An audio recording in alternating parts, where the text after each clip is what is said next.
Well, it's the middle of the off season and a lot of people enjoying their summer holidays, but still in the back of the mind for junior hockey fans, what's happening with the first round picks from the 2025 NHL entry draft, especially with the uncertainty of the NCAA? We've seen a few players already make commitments. Gavin McKenna, right now, the huge one from the Medicine Hat Tigers in the Western Hockey League, joining Penn State.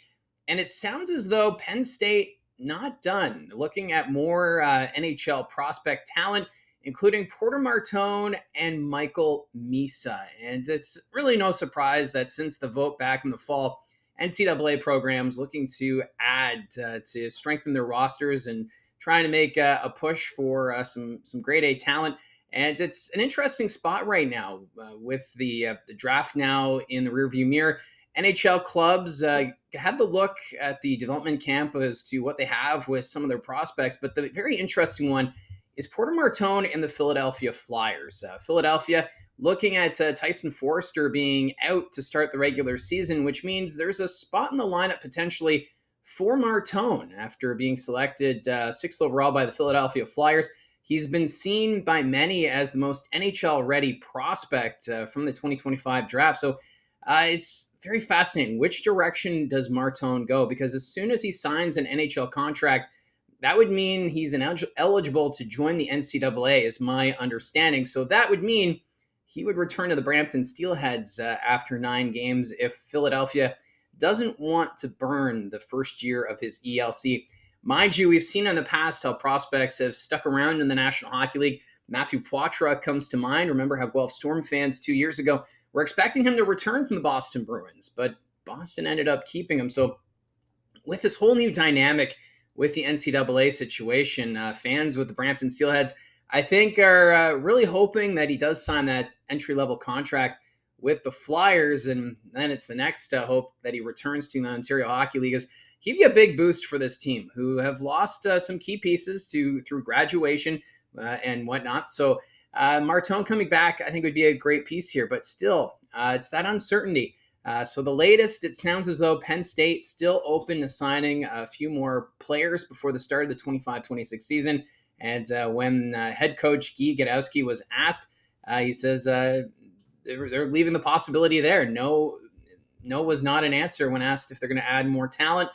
So obviously Penn State's not the only one. You've got Michigan, Boston University. They're all looking to add more players, but still starting to come out a little bit more in news circles in regards to Porter Martone in particular, as he was seen as the most NHL ready. And the Philadelphia Flyers, they also have Jet Luchenko, who really surprised many in the draft in 2024.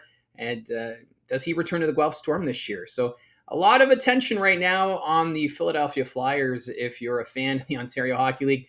Still, there's rumblings about other OHL players who are selected in the first round. What's their future? Do they go the NCAA route, or do they come back? Think of the likes of Matthew Schaefer. I would expect he'll sign with the New York Islanders and get some ice time and see how he does at the start of the regular season. Does he come back to the Erie Otters?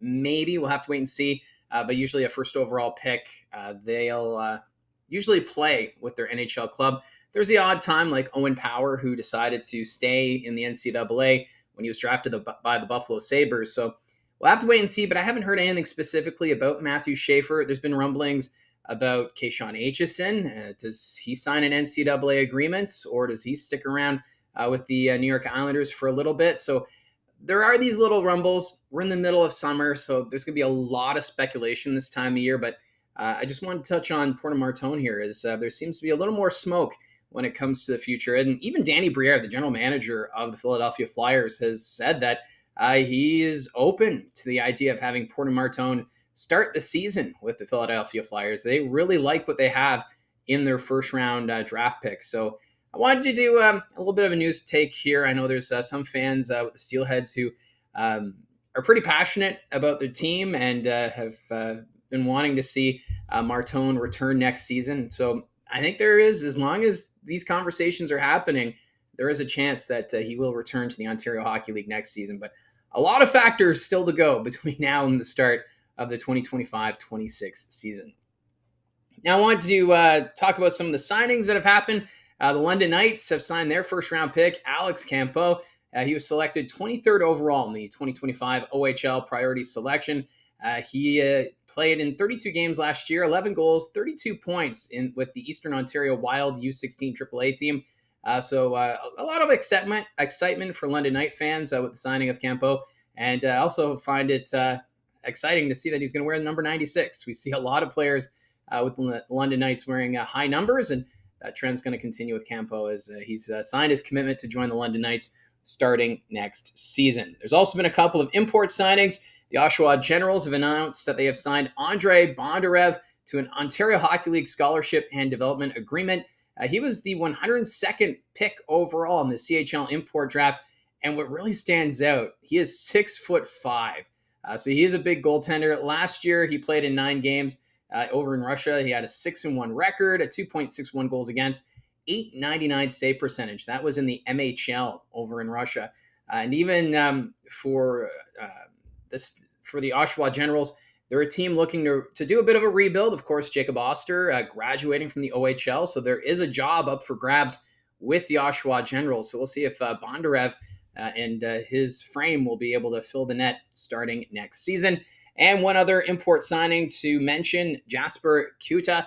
He is signed with the Ottawa 67's. He was had a pretty good season with the U20 program over in Helsinki. He's almost a point per game, 18 goals, 25 assists for 43 points and 38 regular season games. So actually, that would make him over a point per game. Anyways, but Kuhta, he's got that playmaking ability, and he's committed to joining the Ottawa 67's, who are another team looking to turn things around after missing the playoffs last year. So it'll be good to see him join the Barber Poles as early as next year after he was selected 72nd overall in the 2025 CHL import draft. So that's how I see it from the booth. I know it's a short video, so news is pretty quiet during the offseason, but wanted to touch on this. And let me know in the comments down below your thoughts on the signings. What are your thoughts on the situation involving Porter Martone or any of the potential or all of the first-round selections that have not yet signed their ELCs? Put those comments down below. Appreciate your support. Don't forget to hit like and subscribe, and we'll talk to you again soon.